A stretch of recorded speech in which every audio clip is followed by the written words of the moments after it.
칼끝으로 다진 마늘이 알싸한 향을 풍기며 도마 위에서 흩어집니다. 저는 그 향이 참 좋았습니다. 살아있는 향, 정성이 들어가는 향이었으니까요. 그날 아침은 유난히 공기가 맑았어요. 창문으로 들어오는 햇살이 꼭 잘 마른 빨래처럼 뽀송하게 느껴지는 그런 날이었죠. 그래서였을까요? 어젯밤부터 핏물을 빼고 양념에 재워둔 소갈비에 더 정성을 쏟고 싶었습니다. 제 아들 민석이가 가장 좋아하는 음식이니까요. 명절도 아니고 생일도 아니었지만 그냥 문득 제 자식과 손주 얼굴이 보고 싶다는 생각이 들면 이렇게 손을 부산하게 움직이는 것이 저의 오랜 습관이었습니다. 남편 먼저 하늘로 보내고 세상에 덩그러니 남겨진 저를 버티게 해준 유일한 기둥이 바로 민석이었어요. 그 아이가 웃는 모습을 보는 것이 제 인생의 가장 큰 기쁨이었고 그 아이의 가정이 행복하기를 바라는 것이 제 유일한 소원이었습니다. 그래서 며느리인 이지혜가 처음부터 썩 마음에 들었던 것은 아니었지만 민석이가 좋다니 저도 좋은 마음을 가지려 무던히 애를 썼어요. 결혼 전 예단 얘기를 꺼냈을 때 어머님, 요즘 그런 거 누가 해요? 그 돈으로 제 가방이나 하나 사주세요라며 웃던 그 당돌함도 상견례 자리에서 제 옷차림을 보고 어머님, 센스가 좀 올드하시네요라며 아무렇지 않게 말하던 무례함도 아들의 얼굴을 봐서 꾹꾹 눌러 참았습니다. 요즘 애들은 다 저런가 보다. 아기는 없을 것이다. 스스로를 수백 번도 더 타이르면서요. 갈비찜이 뭉근하게 끓어가는 동안 잡채에 넣을 채소를 볶고 맵지 않은 백김치도 한 통 가득 담았습니다. 손주가 이 백김치를 참 좋아하거든요. 양손 가득 묵직하게 들린 반찬통들이 마치 제 사랑의 무게처럼 느껴져 마음 한구석이 뿌듯해졌어요. 하지만 그 뿌듯함 뒤편으로는 늘 희미한 불안감이 그림자처럼 따라다녔습니다. 오늘은 또 어떤 표정으로 나를 맞을까? 현관문 앞에 서서 초인종을 누르기 직전 저는 늘 심호흡을 해야만 했죠. 딩동.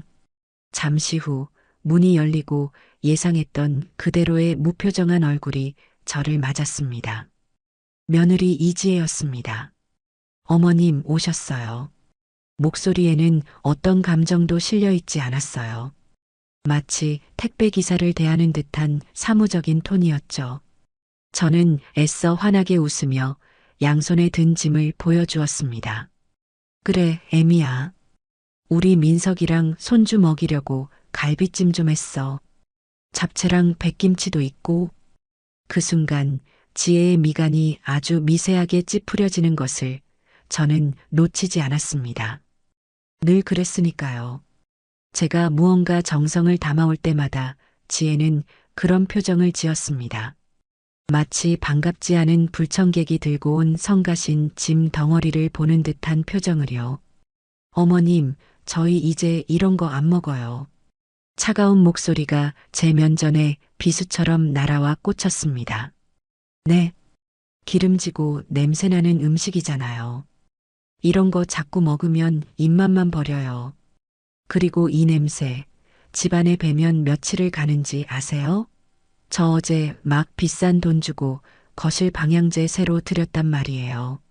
지혜는 제가 들고 있는 반찬통들을 마치 오물 보듯 하며 한 발짝 뒤로 물러서기까지 했습니다. 제 양손에 들린 묵직한 사랑의 무게가 그 순간 천근만근의 처치 곤란한 쓰레기 더미가 되어버렸어요. 손끝이 차갑게 식어왔습니다. 몇 시간을 서서 정성껏 만든 음식들이 갈 곳을 잃고 제 손안에서 부끄럽게 떨고 있었죠. 그래도 민석이랑 손주는 잘 먹잖니. 특히 이 백김치는 손주가. 민석 씨요? 요즘 저랑 같이 몸 관리해요. 밖에서 사 먹는 샐러드가 훨씬 깔끔하고 건강에 좋다고 하던데요. 그리고 애는 어머님이 자꾸 이런 자극적인 입맛을 들여놔서 큰일이에요. 유기농 간식만 먹이려고 얼마나 노력하는데 더 이상 말을 이을 수가 없었습니다. 제 정성은 시대에 뒤떨어진 촌스러운 고집이 되었고 제 사랑은 아이의 건강을 해치는 무지한 행동이 되어 있었습니다. 그때 방에서 민석이가 나왔습니다. 이 어색하고 냉랭한 공기를 느꼈을 텐데도 아들은 제 쪽으로 시선도 제대로 두지 않은 채 아내의 눈치만 살폈어요. 엄마, 오셨어요? 아이고, 뭘 이런 걸 다. 민석이의 목소리는 어색함으로 가득 차 있었습니다. 제발 이 상황을 그냥 넘어가 달라는 무언의 압박이 느껴졌죠. 저는 결국 반찬통을 다시 주섬주섬 챙겨 들었습니다. 차마 이 집 냉장고에 넣어달라는 말은 입 밖으로 나오지 않았어요. 그들의 깔끔한 냉장고에 제 냄새나는 음식을 들릴 자리는 없어 보였으니까요. 그럼 이만 가봐야겠다. 그냥 너희 얼굴 잠깐 보고 싶어서 들른 거야. 제가 현관문을 열고 나설 때까지 지혜는 단 한 번도 저를 붙잡지 않았습니다. 민석이만이 엄마 조심히 가세요라고 마지못해 말할 뿐이었죠. 엘리베이터 문이 닫히고 그 안에 비친 제 모습은 참으로 처량했습니다. 꾸역꾸역 참아왔던 설움이 뜨겁게 차오르는 것을 느꼈어요. 하지만 울지 않았습니다. 이제는 너무 익숙해져 버린 감정이라 눈물조차 메마른 것 같았답니다. 그렇게 집으로 돌아온 지 며칠이 지났습니다. 예상대로 아들 내외에게서는 전화 한 통 없었어요. 제가 가져갔던 그 음식들이 어떻게 되었는지, 그날 제 마음이 어땠을지 궁금해하는 사람은 아무도 없었죠. 그러다 문득 휴대폰이 요란하게 울렸습니다. 화면에 뜬 이름은 우리 며느리였습니다. 심장이 덜컥 내려앉았어요. 무슨 일이 있나 싶기도 하고 그날의 무례를 사과하려는 건가 하는 헛된 기대를 품기도 했습니다. 여보세요? 어머님, 저 지혜예요. 잘 지내시죠? 수화기 너머로 들려오는 목소리는 며칠 전 저를 대하던 그 차가운 목소리가 아니었습니다. 꿀이라도 발라놓은 듯 살랑거리고 애교 넘치는 목소리였어요. 저는 그 목소리의 정체를 너무나도 잘 알고 있었습니다. 돈이 필요할 때만 나오는 지혜의 전용 무기 같은 목소리였죠. 그래, 무슨 일이냐? 저는 애써 마음을 다잡고 무뚝뚝하게 물었습니다. 에이, 어머님. 목소리가 왜 그러세요? 저 서운해요. 다름이 아니라 저희 이번에 민석 씨 차 할부금이 나가는 날인데 이런저런 경조사가 겹쳐서 현금이 조금 부족하네요. 그래서 말인데 어머님이 조금만 도와주시면 안 될까요? 민석 씨 월급날에 바로 갚을게요. 역시나였습니다. 저는 이제 점쟁이가 다 된 것 같아요. 지혜의 연락 패턴은 너무나도 명확해서 조금의 오차도 없었으니까요. 평소에는 남보다 못한 사이처럼 굴다가도 이렇게 돈이 아쉬울 때면 세상에서 가장 다정한 며느리가 되곤 했습니다. 얼마나 필요한데? 많이도 아니에요. 딱 200만 원만요. 200만 원. 저에게는 결코 적은 돈이 아니었습니다. 남편이 남긴 유산과 제가 평생 아끼고 모은 돈을 연금처럼 쪼개 쓰고 있는 저에게는 큰 지출이었죠. 하지만 망설이는 순간 지혜는 귀신같이 알아채고 다음 카드를 꺼내 들었습니다. 민석 씨가 요즘 회사 일 때문에 스트레스가 많아요. 이런 걸로 신경 쓰게 하고 싶지 않아서요. 어머님이 도와주시면 민석 씨 어깨가 한결 가벼워질 텐데. 또 민석이었습니다. 제 아들, 저의 가장 약한 고리. 저는 아들이 힘들어한다는 말에 또다시 무너지고 말았습니다. 결국 저는 한숨을 내쉬며 말했어요. 알았다. 계좌번호 보내거라. 정말요? 와, 역시 어머님밖에 없어요. 최고예요. 사랑해요, 어머님. 돈을 붙여주겠다는 말이 끝나기가 무섭게 지혜의 목소리는 다시 한번 기쁨으로 넘실거렸습니다. 저는 전화를 끊고 곧장 은행 앱을 켰습니다. 아들 부부에게 돈을 붙여주는 것은 이제 너무나 익숙한 일이 되어버렸죠.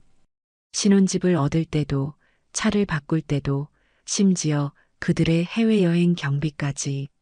제 통장은 어느새 그들의 비상금 통장처럼 여겨지고 있었습니다. 이체를 마치고 나니 고맙습니다. 어머님. 하는 짧은 메시지가 도착했어요. 그리고 그것이 끝이었습니다. 그 후로 다시 며칠 동안 우리 며느리에게서는 어떤 연락도 오지 않았습니다. 도저히 이 답답한 마음을 견딜 수가 없어서 저는 민석이에게 전화를 걸었습니다. 아내의 무례함과 이기심을 언제까지고 제가 참고 넘어가야 하는지 아들에게만큼은 묻고 싶었어요. 민석아, 통화 괜찮니? 네, 엄마. 무슨 일이에요? 퇴근길인지 주변이 조금 시끄러웠습니다. 저는 조심스럽게 입을 열었어요. 민석아, 엄마가 서운한 게 좀 있어서 그런다. 며칠 전에 내가 반찬 싸들고 갔을 때 말이다.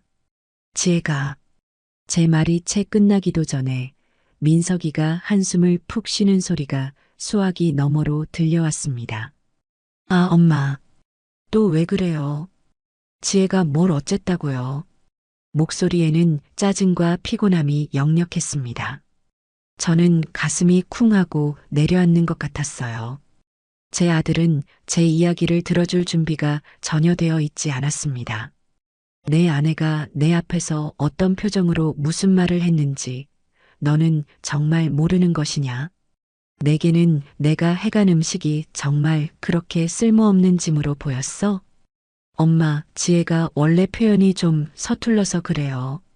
아기가 있어서 그런 게 절대 아니에요. 요즘 젊은 사람들 다 그래요. 엄마가 좀 이해해 주시면 안 돼요?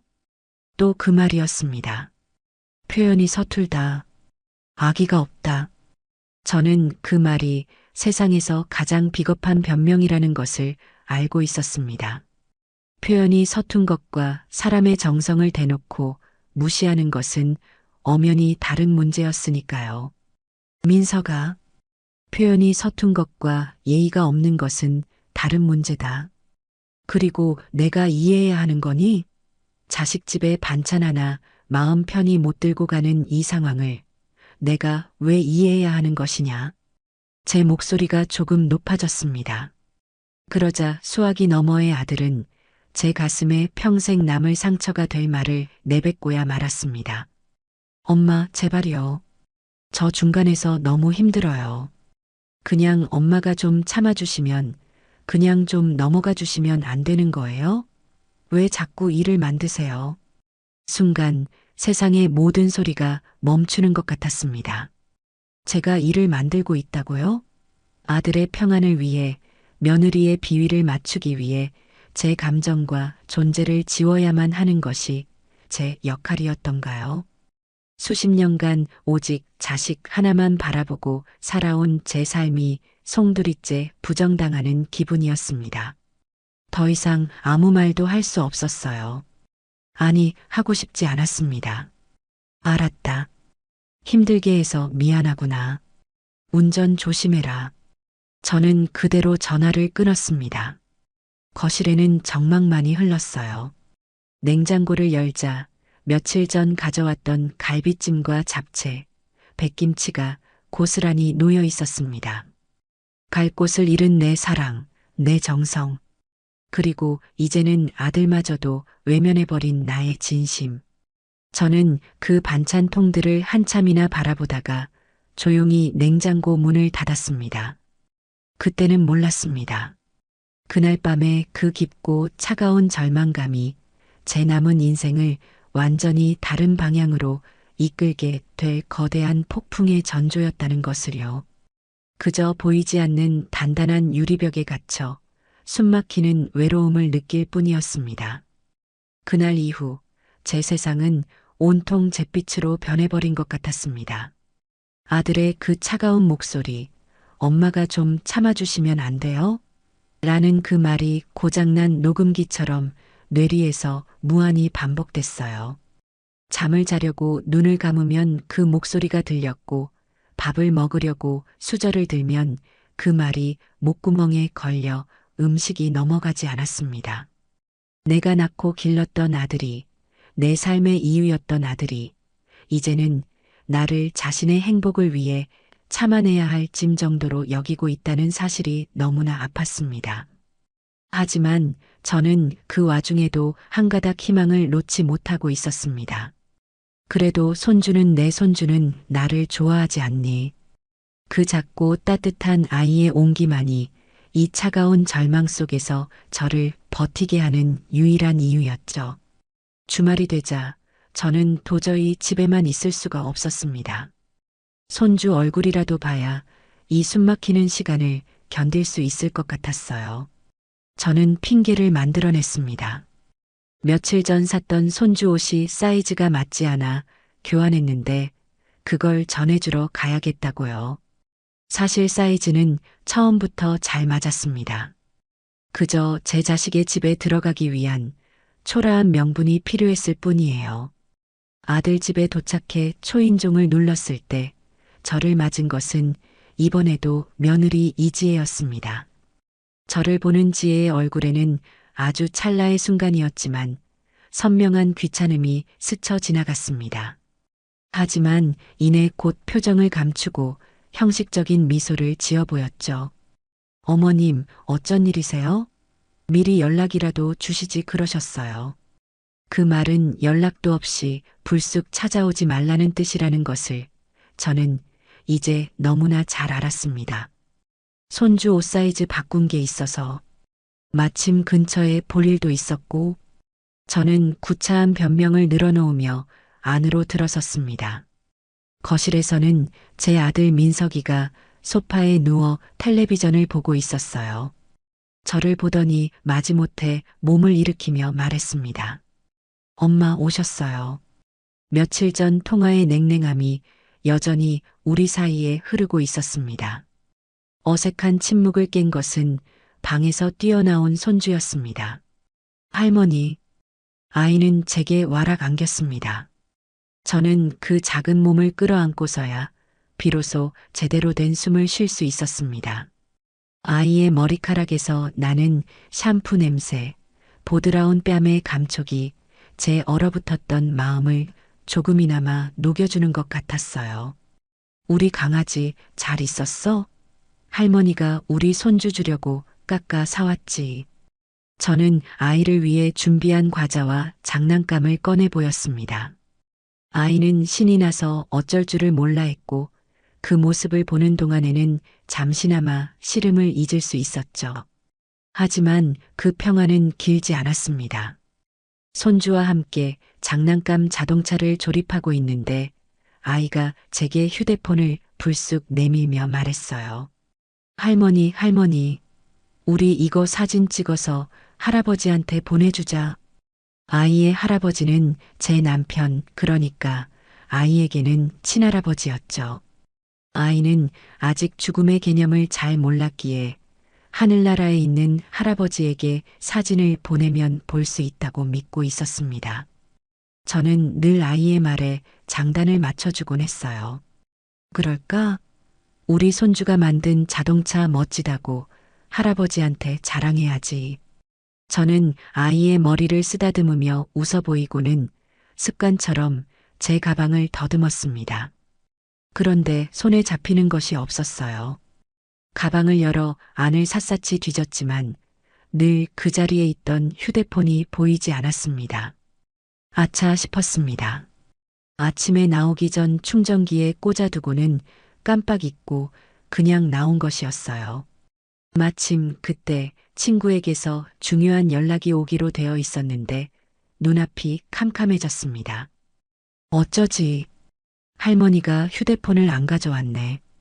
제가 난감한 표정을 짓자 손주가 말했습니다. 그럼 엄마 핸드폰으로 찍으면 되지. 아이의 말에 저는 잠시 망설였습니다. 며느리 이지혜의 물건에 손을 대는 것은 왠지 모르게 꺼려졌으니까요. 하지만 친구와의 약속이 마음에 걸렸습니다. 시간을 조율해야 했는데 연락할 방법이 없었죠. 저는 결국 자리에서 일어나 부엌에서 무언가를 하고 있는 지혜에게 다가갔습니다. 애미야. 네, 어머님. 지혜는 저를 돌아보았지만 눈은 웃고 있지 않았습니다. 미안한데 내가 휴대폰을 집에 두고 와서 말이다. 전화 한 통만 좀 쓸 수 있을까? 친구랑 약속이 있어서. 제 말이 끝나자 지혜의 얼굴에 다시 한번 그 미세한 표정 변화가 일어났습니다. 명백한 망설임과 경계심, 자신의 영역을 침범당한 동물 같은 그런 표정이었습니다. 지혜는 잠시 대답 없이 저를 쳐다보더니 소파에 앉아 못 들은 척 텔레비전만 보고 있는 민석이를 힐끗 쳐다보았어요. 그 시선에는 이 상황을 어떻게 할 것이냐는 무언의 질문이 담겨 있었죠. 민석이는 그제야 아내의 눈치를 살피며 입을 열었습니다. 여보, 그냥 엄마 전화 한 통 쓰시게 해드려. 아들의 허락이 떨어지고 나서야 지혜는 마지못해 거실 테이블 위에 놓여있던 자신의 휴대폰을 제게 건넸습니다. 꼭 큰 비밀이라도 넘겨주는 사람처럼 아주 조심스러운 손길이었어요. 여기요. 저는 고맙다고 말하며 휴대폰을 받아들었습니다. 차갑고 매끄러운 감촉. 최신형인지 얇고 가벼웠습니다. 그 전화기는 꼭 주인인 지혜를 닮아 있는 것 같았어요. 정이 없고 차갑고 모든 것을 재고 따지는 듯한 그런 느낌. 저는 우선 친구에게 전화를 걸기 위해 화면을 켰습니다. 익숙하지 않은 잠금 패턴에 잠시 헤맸지만 지혜가 옆에서 무심하게 손가락으로 패턴을 그려 보여주더군요. 화면이 열리자 저는 전화 앱을 찾아 눌렀습니다. 그런데 막상 친구의 전화번호가 기억나지 않았어요. 늘 제 휴대폰에 저장된 이름만 보고 전화를 걸었으니까요. 잠시 고민하다가 제 휴대폰으로 전화를 걸어보면 친구에게서 온 부재중 전화 기록이 남아있을 거라는 생각이 미쳤습니다. 그래, 내 번호로 전화를 걸어보는 게 빠르겠다 싶었죠. 저는 전화번호부 검색창에 제 이름을 눌렀습니다. 김도의 세 글자를 누르자 익숙한 제 이름과 전화번호가 화면에 나타났습니다. 그런데 뭔가 이상했어요. 시어머니라고 저장되어 있지 않고 지혜의 휴대폰에는 그저 제 이름 석자만 덩그러니 박혀 있었습니다. 마치 관공서 서류에나 나올 법한 아주 건조하고 사무적인 이름으로요. 그리고 그 화면의 가장 아래쪽에 제 평생을 뒤흔들게 될 6개의 글자가 있었습니다. 수신 차단 해제. 저는 그 글자를 보는 순간 숨을 쉴 수가 없었습니다. 온몸의 피가 발끝으로 전부 쏠려 내려가는 듯한 아찔한 현기증이 일었어요. 눈을 몇 번이고 비벼봤지만 그 글자는 사라지지 않았습니다. 선명하게, 아주 선명하게 제 눈앞에 박혀 있었습니다. 차단 해제. 이 말의 뜻은 단 하나였습니다. 지금 현재 내 번호는 차단 상태라는 것. 아, 그래서였구나. 그래서 내 전화는 늘 신호가 한 번 울리고 끊겼던 것이구나. 바빠서 못 받은 것이 아니었고 운전 중이라서 못 받은 것도 아니었구나. 그 모든 변명과 거짓말 뒤에는 이렇게 차갑고 명백한 거절이 있었던 것이구나.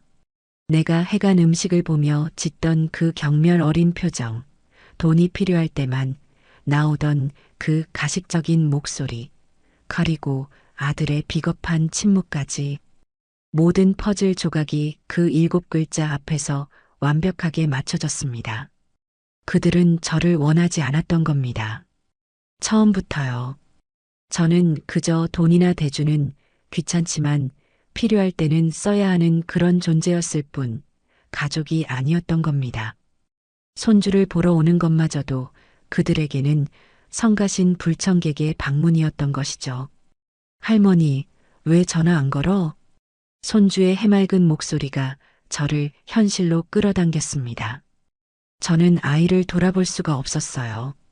지금 제 얼굴이 어떤 표정을 하고 있을지 저 자신도 알 수 없었기 때문입니다. 온몸이 부들부들 떨려왔습니다. 슬픔이 아니었어요. 그것은 슬픔을 넘어선 차갑고도 서늘한 분노였습니다. 내 인생을 바쳐 키운 아들과 그 아들의 가정을 위해 내 모든 것을 내어주었던 지난 세월에 대한 배신감이 화라산처럼 들끓어 올랐습니다. 저는 제 안에서 무언가 단단한 것이 툭 하고 끊어지는 소리를 들었습니다. 수십 년간 저를 올가매고 있던 어머니라는 이름의 족쇄, 희생이라는 이름의 굴레가 산산조각 나는 소리였습니다. 저는 엄청난 노력으로 제 얼굴 근육을 움직였습니다. 입꼬리를 당겨 억지 미소를 만들고 최대한 아무렇지 않은 목소리를 쥐어짰어요. 아니다. 갑자기 생각이 났는데 친구가 다른 번호를 알려준 것 같구나. 그냥 이따가 할머니 집 가서 전화해 봐야겠다. 저는 자리에서 일어나 여전히 텔레비전만 보고 있는 아들 내외를 향해 말했습니다. 그럼 나 이만 가볼게. 지혜는 제 얼굴을 잠시 쳐다보는 듯 했지만 별다른 말은 하지 않았습니다. 민석이는 그제야 벌써 가시게요? 차라도 한잔하고 가시지라며 영혼 없는 소리를 했죠. 저는 그 말에 대꾸할 가치조차 느끼지 못했습니다. 아니다. 됐다. 저는 그 한마디를 남기고 현관문으로 향했습니다. 제게 매달리는 손주를 떼어내는 것이 너무나 힘들었지만 지금은 뒤를 돌아볼 수가 없었어요. 할머니가 다음에 또 올게. 장난감 가지고 잘 놀고 있어. 아이의 우는 소리를 등 뒤로 하며 아파트 복도로 나섰습니다. 차가운 겨울 공기가 불타는 듯 뜨거운 제 뺨에 와닿는 감각이 생생했습니다. 엘리베이터를 기다리는 그 짧은 시간 동안 저는 결심을 굳혔습니다. 더 이상 이렇게 살 수는 없다. 더 이상 무시당하고 기만당하고 없는 사람 취급을 받으며 살아갈 수는 없다. 내 남은 인생은 온전히 나를 위해 살아야 한다. 나를 버린 자식에게 더 이상 내 소중한 시간과 마음, 그리고 재산을 내어줄 수는 없다. 엘리베이터 문이 열리고 그 안에 비친 제 얼굴은 눈물 대신 차가운 결의로 가득 차 있었습니다. 집으로 돌아가는 발걸음은 더 이상 처량하지 않았습니다. 그것은 새로운 삶을 향한 단호하고도 망설임 없는 첫걸음이었습니다. 그날 제 아들 집을 나서는 순간 저는 더 이상 장민석의 어머니가 아니었습니다. 저는 오직 김도희라는 제 이름 석자로 다시 태어나고 있었습니다. 그날 밤 저는 단 한숨도 잠들지 못했습니다. 눈을 감으면 며느리의 휴대폰 화면에 떠있던 이 발신자 차단 해제라는 7글자가 아른거렸고 눈을 뜨면 나를 기만해온 그들의 얼굴이 천장에 어른거렸어요. 하지만 이상하게도 눈물은 나지 않았습니다. 슬픔이라는 감정은 이미 그 자리에서 모두 타버리고 그 자리에는 차갑게 식은 용암처럼 단단한 결심만이 남아 있었죠. 동이 트기만을 기다렸습니다. 어둠이 걷히고 새로운 해가 떠오르면 제 인생의 새로운 장을 시작하리라고 굳게 마음먹었습니다. 창밖으로 희미하게 여명이 밝아오기 시작했을 때 저는 자리에서 일어났습니다. 밤새 뜬 눈으로 지새워 몸은 천근만근이었지만 정신은 그 어느 때보다도 맑고 또렷했어요. 저는 수첩과 펜을 꺼내 들고 앞으로 해야 할 일들을 하나씩 적어 내려가기 시작했습니다. 그것은 제 인생의 마지막을 정리하는 유서가 아니었어요. 오직 저 자신을 위한 새로운 삶을 설계하는 희망에 찬 계획서였습니다. 첫 번째로 할 일은 저의 가장 큰 자산이자 아들 내외가 그토록 탐내던 바로 이 집을 처분하는 것이었습니다. 저는 수화기를 들고 10년 넘게 알고 지낸 부동산 중개인에게 전화를 걸었습니다. 제 남편이 살아있을 때부터 인연을 맺어온 입이 무겁고 신뢰할 수 있는 사람이었죠. 사장님, 저 김도희입니다. 이른 아침부터 죄송해요. 아이고, 사모님. 괜찮습니다. 무슨 일이십니까? 저는 잠시 숨을 골랐습니다. 그리고 제 인생을 건 첫 번째 선언을 입 밖으로 꺼냈습니다. 저 이 집 팔 겁니다. 수화기 너머로 중개인의 당황한 숨소리가 들려왔습니다. 네, 갑자기 집은 왜요? 아드님한테 물려주신다고 하지 않으셨습니까? 사정이 좀 생겼어요. 다른 건 묻지 마시고 그냥 제 부탁만 좀 들어주세요. 조건이 있습니다. 첫째, 최대한 조용하게 진행해 주세요. 아들 내외는 물론이고 이웃들도 모르게 했으면 좋겠습니다. 둘째, 최대한 신속하게 처리해 주세요. 돈이 급한 건 아니지만 마냥 기다리고 싶지는 않네요. 제 목소리는 떨림 하나 없이 단호했습니다. 제 안에 다른 사람이 말하는 것 같았죠. 중개인은 제 목소리에 담긴 결의를 느꼈는지 더 이상 이유를 묻지 않고 낮은 목소리로 대답했습니다. 알겠습니다, 사모님.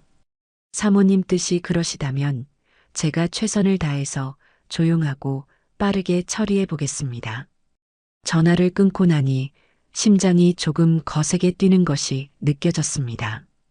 큰 산을 하나 넘은 기분이었어요. 하지만 아직 시작에 불과했습니다. 두 번째 계획은 저의 모든 금융 자산을 정리하는 것이었습니다. 저는 옷을 챙겨 입고 곧장 주거래 은행으로 향했습니다. 창구에 앉아 저는 제가 할 수 있는 모든 조치를 취하기 시작했어요. 가장 먼저 아들 민석이와 며느리 지혜에게 만들어 주었던 가족 카드를 해지했습니다.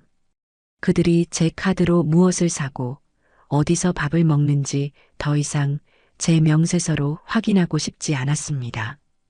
다음으로는 민석이의 이름으로 들어주었던 오래된 적금 통장을 해지했습니다. 언젠가 아들에게 큰 힘이 되리라 믿으며 꼬박꼬박 부어왔던 돈이었지만 이제 그 돈은 오직 저를 위해 쓰여야 했습니다. 그리고 가장 중요한 단계. 저는 제가 가진 모든 예금과 보험, 펀드를 해지해서 현금화한 뒤 아들 내외는 전혀 알지 못하는 다른 은행의 VIP 창구로 향했습니다. 그리고 그곳에서 제 명의로 된 새로운 비밀 계좌를 개설하고 모든 자산을 그곳으로 옮겼습니다. 통장의 잔고가 0이 되었다가 새로운 통장에 제 평생의 노력이 담긴 숫자들이 찍히는 것을 보는 순간 저는 묘한 해방감을 느꼈습니다. 이것은 더 이상 그들이 호시탐탐 노릴 수 있는 유산이 아니었습니다. 이것은 오롯이 저 김도희의 남은 인생을 위한 자유 그 자체였습니다. 은행 일을 모두 마치고 집으로 돌아온 저는 마지막 단계를 실행에 옮겼습니다. 바로 과거와의 작별이었습니다. 저는 집안에서 가장 큰 쓰레기 봉투 몇 개를 가져왔습니다. 그리고 제 인생에서 아들 내외의 흔적을 지워내는 일을 시작했어요. 가장 먼저 버린 것은 거실벽에 걸려있던 가족 사진이었습니다. 억지로 웃고 있는 제 모습과 제 옆에서 가식적인 미소를 짓고 있는 며느리, 그리고 그 둘 사이에서 어색하게 서 있는 아지. 그 사진을 보는 것만으로도 숨이 막혔습니다.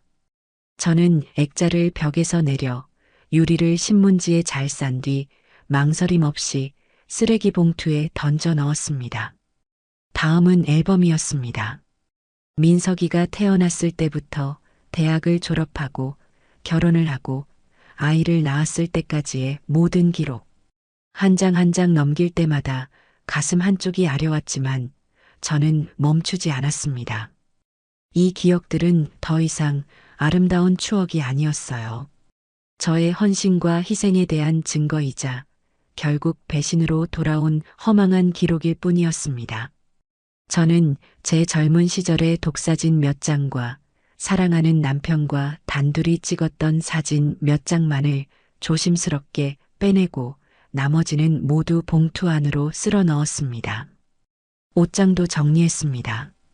며느리가 어머님, 이런 건 입으셔야죠라며 마지못해 사주었던 촌스러운 스카프, 아들이 용돈을 타서 처음으로 사주었던 낡은 지갑. 그 모든 물건에는 제 일방적인 사랑과 그들의 무관심이 켜켜이 쌓여 있었습니다. 미련 없이 버렸습니다. 그들이 제게 주었던 모든 것은 결국 그들의 죄책감을 덜기 위한 최소한의 장치에 불과했다는 것을 이제는 알았으니까요. 집안 곳곳에 배어있던 그들의 흔적을 모두 지워내고 나니 집이 낯설게 느껴졌습니다. 텅 비어버린 공간이 허전했지만 동시에 숨통이 트이는 기분이 들었어요. 오랫동안 저를 짓누르던 무거운 공기가 빠져나가고 맑고 깨끗한 공기가 그 자리를 채우는 것 같았습니다. 며칠 뒤 부동산 중개인에게서 전화가 왔습니다. 사모님, 좋은 소식이 있습니다. 집을 보러 온 분이 계셨는데 집이 아주 마음에 든다고 합니다. 현금으로 바로 계약하고 싶다고 하시네요. 사모님이 원하시는 대로 아주 조용하고 빠르게 진행될 것 같습니다. 모든 것이 제가 계획한 대로 일사천리로 진행되고 있었습니다. 마치 하늘이 제 새로운 출발을 돕고 있는 것만 같았죠. 저는 약속된 날짜에 부동산으로 나가 집 매매 계약서에 도장을 찍었습니다. 제 이름 석자 옆에 선명하게 찍히는 붉은 인형을 보며 저는 이것이 제 인생의 낡은 장을 마감하고 새로운 장을 여는 의식이라는 것을 직감했습니다. 집을 판 돈은 제 새로운 비밀 계좌로 고스란히 입금되었습니다. 이제 저는 이 세상에 얽매일 것이 아무것도 없는 완벽하게 자유로운 존재가 된 것입니다. 잔금을 치르기까지 남은 며칠 동안 저는 앞으로 살아갈 곳을 알아보았습니다. 더 이상 이 동네에 머물고 싶지 않았어요. 아들 내외의 그림자조차 밟히지 않는 아주 먼 곳으로 떠나고 싶었습니다. 인터넷으로 이곳저곳을 알아보다가 탁 트인 바다가 보이는 강원도의 한 작은 도시가 마음에 들어왔습니다. 저는 그곳의 작고 깨끗한 오피스텔을 사진으로만 보고 망설임 없이 계약금을 보냈습니다.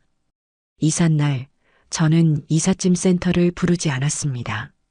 제게 남은 짐은 여행용 가방 하나와 작은 상자 하나가 전부였으니까요. 수십 년을 살았던 집을 떠나는 마지막 날이었지만 눈물은커녕 오히려 가벼운 미소까지 지어졌습니다. 현관문을 잠그고 돌아설 때 저는 이 집에 어떤 미련도 남겨두지 않았습니다. 제 과거는 이제 이 집과 함께 다른 사람의 것이 될 테니까요. 저는 곧장 택시를 타고 터미널로 향했습니다. 그리고 그곳에서 제 인생의 마지막 페이지를 넘기는 가장 중요한 일을 했습니다. 통신사 대리점에 들어가 수십 년간 써왔던 제 휴대폰 번호를 해지해 달라고 요청했습니다. 직원은 의아한 표정으로 저를 바라보았지만 저는 단호했습니다. 네, 해지해 주세요. 완전히요. 번호가 해지되었다는 직원의 말을 듣는 순간 제 심장이 철렁 내려앉는 것과 동시에 거대한 안도감이 밀려왔습니다. 이제 더 이상 그들의 전화와 문자를 기다리며 애태울 필요도 그들의 침묵에 상처받을 필요도 없게 된 것입니다. 저는 완벽하게 그들의 세상에서 지워졌습니다. 그리고 동시에 저만의 새로운 세상이 비로소 시작되고 있었습니다. 저는 텅 빈 마음으로 그러나 희망을 가득 안고 동쪽 바다로 향하는 버스에 몸을 실었습니다. 동해의 푸른 바다가 눈앞에 펼쳐지는 순간 저는 지난 며칠간 제 어깨를 짓누르던 모든 무게가 거짓말처럼 사라지는 것을 느꼈습니다. 소금기를 머금은 시원한 바람이 제 뺨을 스치자 답답했던 가슴이 뻥 뚫리는 기분이었어요. 제가 새로 머물게 된 오피스텔은 작았지만 창문 가득 바다가 들어오는 아주 멋진 곳이었습니다. 수십 년을 살았던 낡은 주택과는 비교도 할 수 없을 만큼 깨끗하고 현대적이었죠. 저는 텅 빈 집안을 천천히 둘러보았습니다. 이제 이 공간은 오롯이 저, 김도희만을 위한 곳이었습니다. 누구의 눈치도 볼 필요 없고 누구의 비위를 맞출 필요도 없는 완벽한 저만의 왕국이었죠. 가장 먼저 한 일은 짐을 푸는 것이 아니었습니다. 새로운 삶을 시작하기 위한 가장 중요한 의식을 치러야 했어요. 저는 곧장 건물 아래에 있는 휴대폰 대리점으로 향했습니다. 그리고 제 명의로 새로운 휴대폰을 개통하고 완전히 새로운 번호를 부여받았습니다. 손안에 쥐어진 작고 반짝이는 기계가 마치 새로운 세상으로 들어가는 열쇠처럼 느껴졌습니다. 오피스텔로 돌아온 저는 창가에 앉아 한참 동안 밖을 내다보았습니다. 그리고 깊은 심호흡과 함께 제 인생의 가장 중요한 메시지를 작성하기 시작했습니다. 수신이는 2명이었습니다.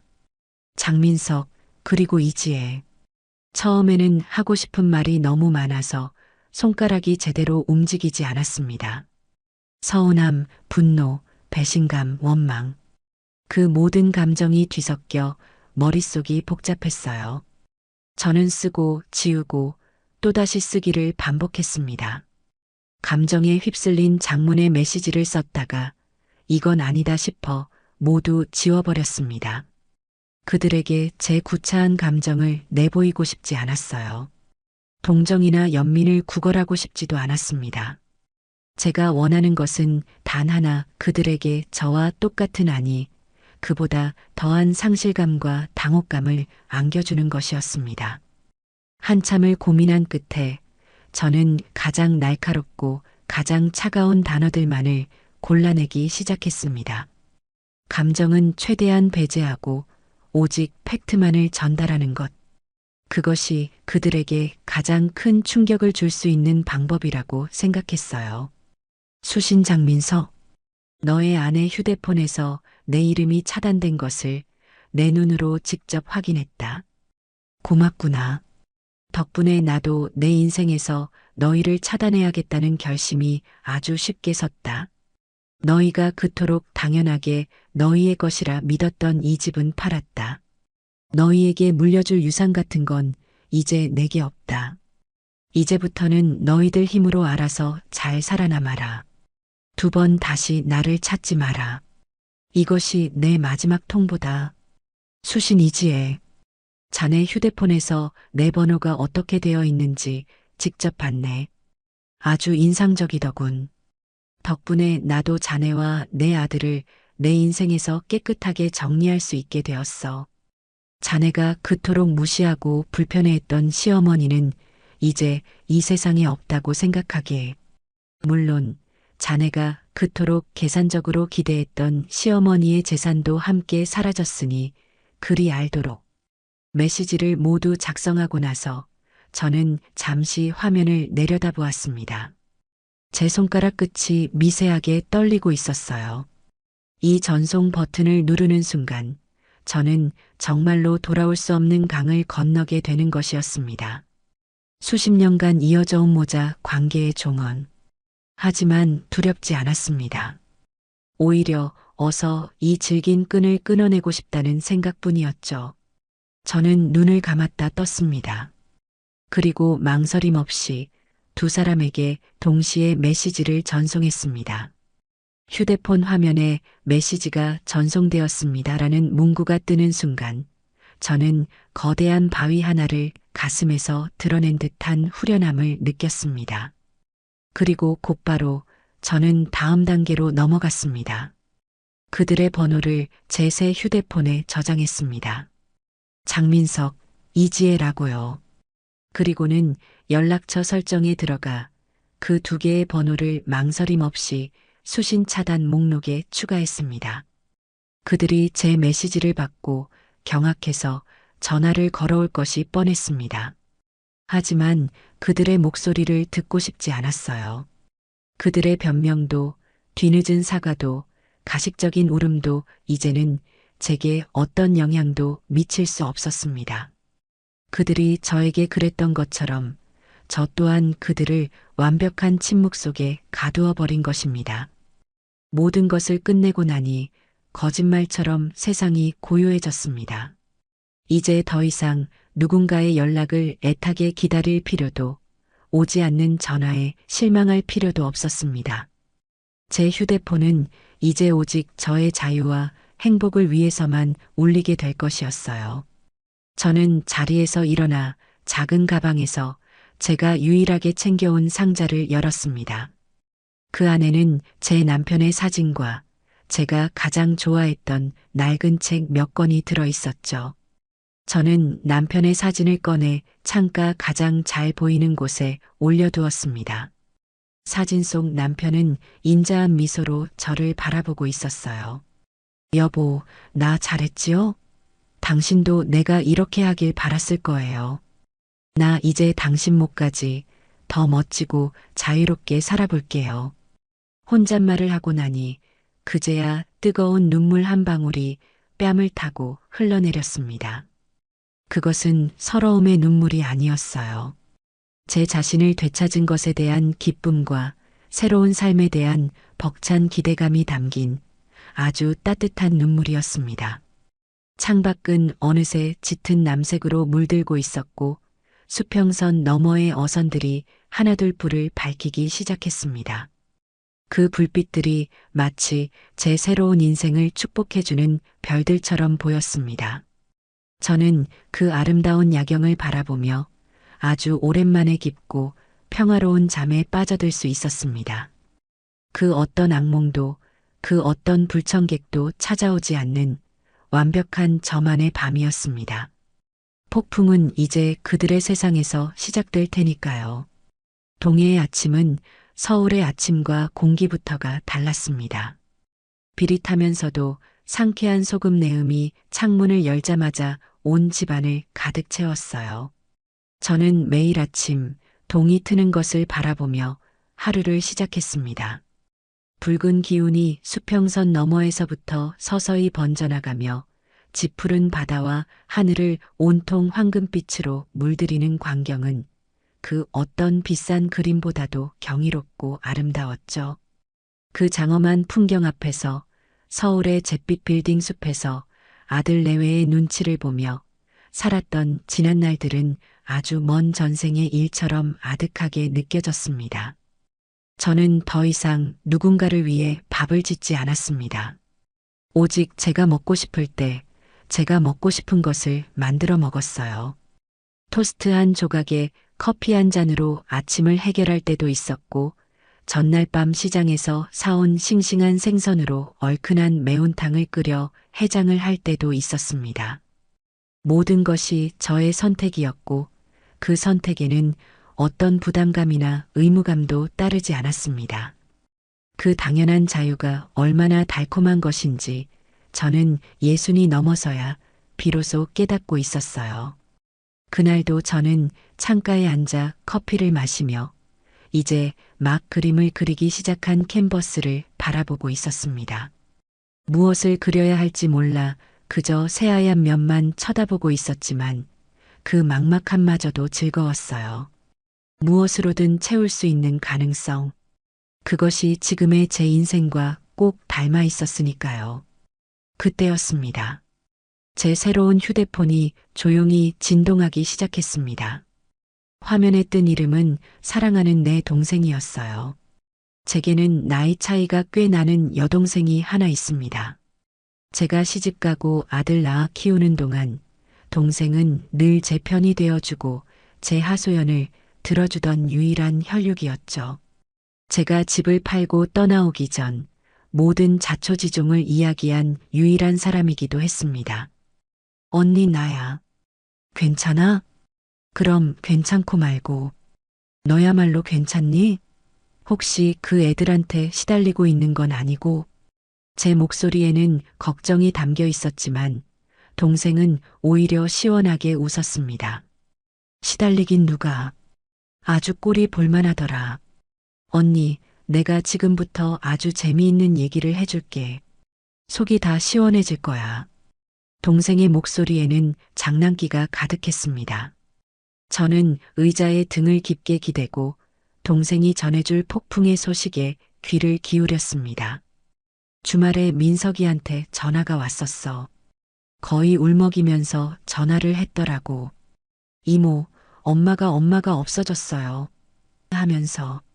그래서 내가 모르는 척 물었지. 그게 무슨 소리냐? 어머니 잘 계시지 않니? 그랬더니 이놈 하는 말이 주말에 집에 찾아갔더니 집이 팔렸다고 팻말이 붙어 있더래. 전화는 없는 번호로 나오고 문자 한 통만 덜렁 와 있었다고. 그 문자에 뭐라고 쓰여 있었는지 나한테 거의 절규하듯이 읊는데, 와, 언니 진짜 멋지더라. 내 인생에서 너희를 차단한다니. 내가 속이 다 후련했어. 저는 동생의 말을 들으며 아들 내외의 얼굴을 상상했습니다. 텅 빈 집 앞에 망연자실 서 있는 아들의 모습. 그리고 그 옆에서 믿을 수 없다는 표정으로 발을 동동 구르고 있을 며느리의 모습. 제 상상 속에서 지혜는 곧 찢어질 듯한 목소리로 민석에게 소리치기 시작했습니다. 이게 어떻게 된 일이야? 어머님 집이 팔리다니. 당신 엄마 관리 대체 어떻게 한 거야? 내가 뭘 놔도 아무것도 몰랐다고. 몰라? 당신 엄마잖아. 당신이 중간에서 잘했으면 어머님이 이렇게까지 하셨겠어? 당신이 맨날 나한테만 뭐라고 하고 엄마 편만 드니까 이렇게 된 거잖아. 이제 우리 어떡해? 우리 이제 거지꼴 못 면하게 생겼다고. 아마 틀림없을 겁니다. 며느리 이지혜는 모든 책임을 제 아들에게 돌리고 있겠죠. 자신의 무례함과 탐욕이 이 모든 일의 원인이었다는 사실은 애써 외면한 채 모든 상황을 남편의 무능함 탓으로 돌리며 악을 쓰고 있을 터였습니다. 동생이 제 상상을 확인시켜 주듯 말을 이었습니다. 아니나 다를까 민석이가 한참을 울고불고 하더니 갑자기 수화기 너머로 지의 목소리가 들리는 거야. 아주 그냥 고래고래 소리를 지르는데 전화기 밖으로 다 들릴 정도였어. 다 당신 때문이야. 당신이 그러니까 어머님이 저러시는 거 아니야. 능력도 없으면서 하면서 민석이를 들들 볶는데 와 정말 가관이더라. 민석이는 또 내가 엄마한테 한 짓을 생각해봐. 내가 조금만 잘했어도 하면서 맞받아치고 둘이 아주 난리가 났어. 저는 눈을 감고 그 풍경을 그렸습니다. 서로에게 책임을 전가하며 추하게 싸우고 있을 두 사람. 그들이 그토록 당연하게 여겼던 어머니의 재산이라는 안전판이 사라진 순간 그들의 관계는 이렇게나 쉽게 부서져 내리고 있었던 겁니다. 저는 그들을 비웃지 않았습니다. 동정하지도 않았어요. 그저 그럴 줄 알았다고 생각할 뿐이었습니다. 그들의 관계는 사랑이나 신뢰가 아닌 철저한 계산과 이기심 위에 세워진 모래성과도 같았으니까요. 그래서 언니, 내가 시침이 뚝 떼고 말했지. 아니, 자네들이 어머니한테 어떻게 했길래 어머니가 집까지 팔고 연락을 끊으셨을까? 자네들한테 뭔가 단단히 서운한 게 있으셨나 보네. 그랬더니 지혜가 전화를 확 낚아채는 거야. 그러더니 나한테 뭐라고 했는 줄 알아? 동생은 잠시 말을 멈추고 저의 반응을 살폈습니다. 저는 조용히 다음 말을 기다렸어요. 이모님은 저희 편 아니세요? 저희가 뭘 그렇게 잘못했다고 어머님이 저러시는지 모르겠어요. 저희도 너무 당황스럽고 억울해요. 이러는 거야. 자기가 억울하대. 와, 나 진짜 기가 막혀서. 그래서 내가 한마디 해줬지. 동생의 목소리가 차분하지만 단호하게 바뀌었습니다. 억울해? 정말 억울한 게 누군지 아직도 모르겠나 보구나. 자네가 우리 언니한테 어떻게 했는지 자네 가슴에 손을 얹고 한 번이라도 생각해 본 적 있어? 언니 전화 차단해 놓고 찾아가면 벌레 보듯 하고 돈 필요할 때만 살랑거리던 건 다 잊었나 봐? 세상에 공짜는 없는 법이야. 자네가 뿌린 대로 거두는 것뿐이라고. 그러니 2번 다시 나한테 전화해서 우리 언니 어디 있냐고 묻지 마. 나도 모르고 설령 안다고 해도 절대 알려줄 생각 없으니까. 동생의 말을 듣는 순간 제 눈시울이 뜨거워졌습니다.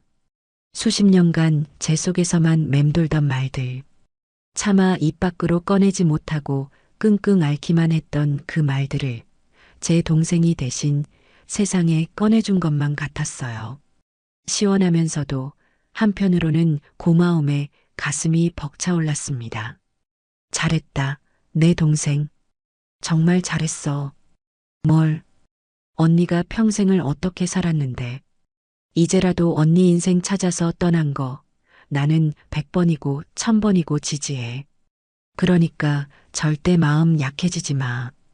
그놈들이 이제 온갖 친척들한테 다 전화 돌리면서 언니를 아주 이상한 사람으로 만들려고 할 거야. 그래도 절대 흔들리면 안 돼. 알았지? 응, 걱정 마. 나 이제 예전의 김도희가 아니야. 동생과의 통화를 마치고 저는 한참 동안 창밖을 바라보았습니다. 폭풍은 이제 시작이었습니다. 아들 내외는 자신들의 잘못을 인정하기보다는 저를 자식을 버린 비정한 어미로 만들고 자신들은 불쌍한 피해자가 되어 동정심을 유발하려 할 것이 분명했습니다. 그리고 그 과정에서 그들의 관계는 더욱더 깊은 수렁으로 빠져들게 되겠죠. 저는 자리에서 일어나 아까 쳐다만 보고 있던 새하얀 캔버스 앞에 다시 섰습니다. 그리고 팔레트 위에 가장 짙고 푸른색의 물감을 짜냈습니다. 제가 오늘 아침에 보았던 동해의 새벽바다 색이었습니다. 거침없이 붓을 움직이기 시작했습니다. 무엇을 그려야겠다는 생각은 없었어요. 그저 제 안의 감정들을 쏟아내고 싶었습니다. 붓질이 계속될수록 캔버스 위에는 거친 파도가 넘실거리는 새벽바다가 모습을 드러내기 시작했습니다. 모든 것을 삼킬 듯 거세지만 동시에 모든 것을 정화시키는 듯한 장엄한 파도. 그 파도는 마치 제 마음속의 분노와 슬픔, 그리고 새로운 희망을 모두 담고 있는 것 같았습니다. 그림을 그리는 동안 저는 더 이상 아들 내외를 생각하지 않았습니다. 그들의 비명과 아우성은 저 멀리 제가 그린 파도 소리에 묻혀 들리지 않았습니다. 제 세상은 이제 오직 캔버스 위의 푸른 물감과 창밖의 바다, 그리고 저 자신만이 존재할 뿐이었습니다. 그들의 폭풍은 그들의 세상에서 휘몰아치게 두면 그만입니다. 저는 저의 고유한 왕국에서 저만의 새로운 역사를 써내려가기 시작한 것입니다. 폭풍의 소식을 전해 들은 후 제 삶은 역설적이게도 더욱 고요하고 평화로워졌습니다. 그들이 허둥대며 서로를 핥히고 있을 거라는 상상은 제 선택이 틀리지 않았다는 확신을 주었고 더 이상 그들의 감정 쓰레기통이 되어주지 않아도 된다는 안도감을 안겨주었죠. 저는 비로소 온전한 나로서의 삶을 살아갈 준비를 시작했습니다. 가장 먼저 한 일은 제 공간을 저의 색깔로 채우는 것이었습니다. 텅 비어 있던 오피스텔에 꼭 필요한 가구들을 하나씩 들여놓았습니다. 푹신한 소파와 작은 책상, 그리고 창가에는 제가 그림을 그릴 수 있는 이젤을 놓았죠. 가구를 고르는 기준은 단 하나, 오직 제 마음에 드는 것이었습니다. 며느리가 좋아할 만한 세련된 디자인도 아들이 편안해할 실용성도 고려할 필요가 없었어요. 제 눈에 예쁘고 제 몸에 편하면 그만이었습니다. 그렇게 꾸며진 공간은 작았지만 그 어느 때보다 아늑하고 완벽한 저만의 성이 되었습니다. 저의 하루는 규칙적으로 흘러가기 시작했습니다.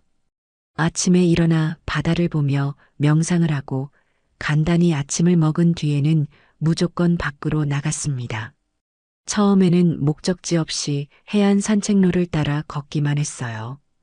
파도 소리를 듣고 바닷바람을 맞으며 걷다 보면 복잡했던 머릿속이 맑게 정화되는 기분이었습니다. 걷다가 마음에 드는 작은 카페가 보이면 들어가서 낯선 사람들의 대화를 배경음악 삼아 책을 읽었습니다. 예전에는 상상도 할 수 없던 여유였죠. 늘 누군가를 위해 시간을 쪼개 써야 했던 제가 오직 저만을 위해 시간을 통째로 사용하고 있었습니다. 그러던 어느 날 저는 동네 문화센터에 붙어 있는 유아 강좌 포스터를 보게 되었습니다. 어렸을 때부터 그림 그리는 것을 좋아했지만 먹고 살기 바쁘고 자식 키우기 바쁘다는 핑계로 붓을 놓은 지 수십 년이 흘렀죠. 망설이는 제 마음을 등 떠민 것은 포스터 속의 한 문장이었습니다. 세상에 너무 늦은 시작은 없습니다. 저는 그 길로 문화센터에 들어가 수강 신청을 했습니다. 첫 수업 날 저는 조금 떨리는 마음으로 교실 문을 열었습니다. 저처럼 머리가 희끗희끗한 분들도 있었고 아주 젊은 사람들도 있었어요. 캔버스 앞에 서서 유화 물감의 독특한 기름 냄새를 맡는 순간 저는 잊고 있던 설렘이 되살아나는 것을 느꼈습니다. 선생님의 지도에 따라 캔버스에 첫 붓질을 하는 순간 저는 완전히 그림에 몰입했습니다. 잘 그려야 한다는 부담감도 누군가에게 보여줘야 한다는 생각도 없었어요. 그저 여러 가지 색이 섞이고 캔버스 위에서 새로운 형상을 만들어가는 과정 자체가 즐거웠습니다. 수업이 끝나고 제 손과 옷에 묻은 물감 자국을 보는 것이 그렇게 행복할 수가 없었어요. 그것은 제가 오롯이 저 자신을 위해 무언가를 했다는 명예로운 훈장과도 같았습니다. 그림을 배우기 시작하면서 저는 자연스럽게 새로운 인연들을 만나게 되었습니다. 특히 저와 비슷한 연배의 은주 씨라는 분과는 금방 친해졌어요. 그녀는 저처럼 자식들을 모두 출가시키고 남편과 사별한 뒤 홀로 살고 있는 분이었습니다. 우리는 그림에 대한 이야기를 나누다가 자연스럽게 서로의 살아온 이야기도 털어놓게 되었죠. 저는 정말 바보같이 살았어요. 자식들이 제 인생의 전부인 줄 알았죠. 그 애들 입에 밥 들어가는 것만 봐도 배가 불렀고 그 애들 성공이 제 성공이라고 믿었어요. 어느 날 카페에 앉아 제가 조심스럽게 속내를 털어놓자 은주 씨는 제 손을 꼭 잡아주며 말했습니다. 바보같이 산 게 아니에요. 그 시절 우리 엄마들이 다 그렇게 살았지. 나도 그랬는걸. 하지만 중요한 건 이제라도 우리 자신을 위해 살기로 결심했다는 거 아니겠어요? 도희 씨, 정말 대단한 용기를 낸 거예요. 나라면 그렇게 집까지 팔고 훌쩍 떠나올 용기 없었을 것 같아. 정말 잘했어요. 은주 씨의 따뜻한 위로와 지지에 저는 또 한 번 울컥했습니다. 제 선택을 지지해주고 제 용기를 칭찬해주는 사람이 있다는 것만으로도 큰 힘이 되었어요. 우리는 그 후로도 자주 만나 함께 밥을 먹고 전시회를 보러 다니고 때로는 시시콜콜한 수다를 떨며 시간을 보냈습니다. 자식들에게 얽매이지 않고 자신의 삶을 즐기는 친구들과 어울리면서 제 세상은 하루가 다르게 넓어지고 풍요로워졌습니다. 그러던 어느 날 은주 씨가 제게 솔깃한 제안을 했습니다. 도희 씨, 우리 여행 한번 갈래요? 멀리 말고 제주도라도. 올레길 걸으면서 우리 지난 세월의 아픔들 다 바람에 날려버리고 오자. 여행. 평생을 살면서 저 혼자만의 여행을 떠나본 적은 단 한 번도 없었습니다. 늘 가족과 함께였고 그마저도 제 역할은 밥하고 빨래하고 뒤치다꺼리하는 가사도우미에 가까웠죠. 저를 위한 여행이라니 생각만 해도 가슴이 뛰었습니다. 저는 망설임 없이 그러자고 했습니다. 그렇게 저와 은주 씨 그리고 그림 교실에서 만난 다른 친구 2명까지 우리 4자매는 제주도로 떠났습니다. 비행기가 활주로를 박차고 하늘로 날아오르는 순간 저는 제 몸도 함께 가벼워지는 것을 느꼈습니다. 창밖으로 보이는 작은 서울의 풍경을 내려다보며 저는 더 이상 그곳에 어떤 미련도 남지 않았음을 확인했습니다. 제주도의 바람은 육지의 바람과 또 달랐습니다. 더 자유롭고 더 생명력 넘치는 기운이 느껴졌어요. 우리는 해안을 따라 이어진 올레길을 걸었습니다. 처음에는 조금 힘들었지만 한 걸음 한 걸음 내디딜수록 몸과 마음이 정화되는 기분이 들었어요. 우리는 걸으면서 수많은 이야기를 나누었습니다. 살아온 이야기, 자식 이야기, 남편 이야기, 그리고 앞으로 어떻게 살아갈지에 대한 이야기까지 서로의 아픔에 공감하고 서로의 새로운 도전을 응원하며 우리는 단순한 친구를 넘어선 든든한 동지가 되어가고 있었습니다. 여행 마지막 날, 우리는 섭지코지의 언덕에 앉아 바다 너머로 해가 지는 것을 바라보았습니다. 하늘과 바다가 온통 붉은빛으로 물드는 그 숭고한 풍경 앞에서 우리는 한동안 아무 말도 하지 않았어요. 저는 제 인생을 돌아보았습니다. 며느리의 모진 말에 상처받던 나, 아들의 외면에 절망하던 나, 보이지 않는 유리벽에 갇혀 홀로 울던 나, 그 모든 과거의 제 모습들이 파도에 쓸려 저 멀리 사라져가는 것 같았습니다. 그리고 그 자리에는 지금 제 옆에 있는 좋은 친구들과 함께 웃고 있는 평온하고 자유로운 새로운 내가 서 있었습니다. 저는 조용히 눈을 감고 다짐했습니다. 그래, 이렇게 살자. 남은 인생, 하루하루를 이렇게 선물처럼 살자. 더 많이 웃고, 더 많이 느끼고, 더 많이 사랑하면서, 오직 나 자신을 위해서. 서울로 돌아오는 비행기 안에서 저는 더 이상 과거의 악몽에 시달리지 않았습니다. 제 마음은 온통 제주도의 푸른 바다와 따스한 햇살, 그리고 좋은 친구들과의 웃음소리로 가득 차 있었으니까요. 그것은 제 인생의 진정한 두 번째 장이 시작되었음을 알리는 그 어떤 것보다도 확실한 신호였습니다. 제주도 여행을 다녀온 후 제 삶은 더욱 활기로 가득 찼습니다. 유아 실력은 날이 갈수록 늘었고 문화센터에서는 제 그림을 작은 전시회에 걸어보지 않겠냐는 제안까지 받았어요. 새로운 친구들과 함께 맛집을 찾아다니고 주말이면 가까운 산으로 등산을 가는 소소한 일상들이 제게는 더 없는 행복이었습니다. 저는 더 이상 아들 내외의 소식을 궁금해하지 않았습니다. 그들의 삶은 이제 저와는 상관없는 다른 세상의 이야기일 뿐이었으니까요. 하지만 그들이 저를 놓아줄 생각은 없었던 모양입니다. 어느 날 여동생에게서 소포가 하나 도착했습니다. 제가 사는 곳 주소를 알려준 적이 없으니 동생 집으로 보낸 것을 다시 제게 붙인 것이었죠. 발신인의 이름은 없었지만 삐뚤빼뚤하면서도 익숙한 그 글씨체를 보는 순간 저는 그것이 누구에게서 온 것인지 직감할 수 있었습니다. 며느리 이지혜였습니다. 저는 소포를 들고 한참을 망설였습니다. 이걸 그냥 뜯지도 않고 버려버릴까? 아니면 그 안의 내용이 무엇인지 확인해 봐야 할까? 잠시 고민했지만 저는 결국 편지 봉투를 뜯기로 했습니다. 적을 알아야 나를 지킬 수 있다는 생각에서였죠. 봉투 안에는 곱게 접은 편지지 여러 장과 함께 손주가 그린 것으로 보이는 그림 한 장이 들어 있었습니다. 저는 먼저 편지를 펼쳐 들었습니다.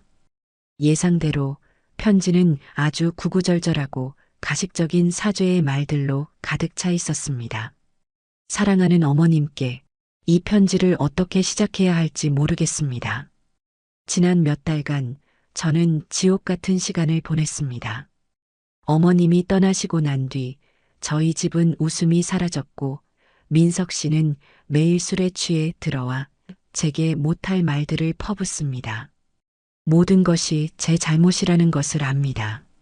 제가 어머님께 얼마나 큰 상처를 드렸는지 이제야 뼈저리게 느끼고 있습니다.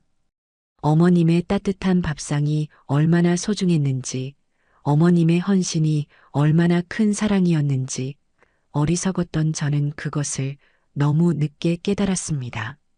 저는 헛웃음을 참을 수 없었습니다. 지옥 같은 시간? 웃음이 사라진 집? 그것은 저의 부재 때문이 아니라 그들이 기생할 숙주를 잃었기 때문일 겁니다.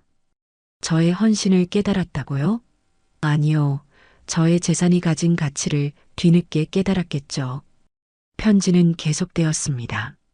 어머님, 제가 정말 생각이 짧았습니다.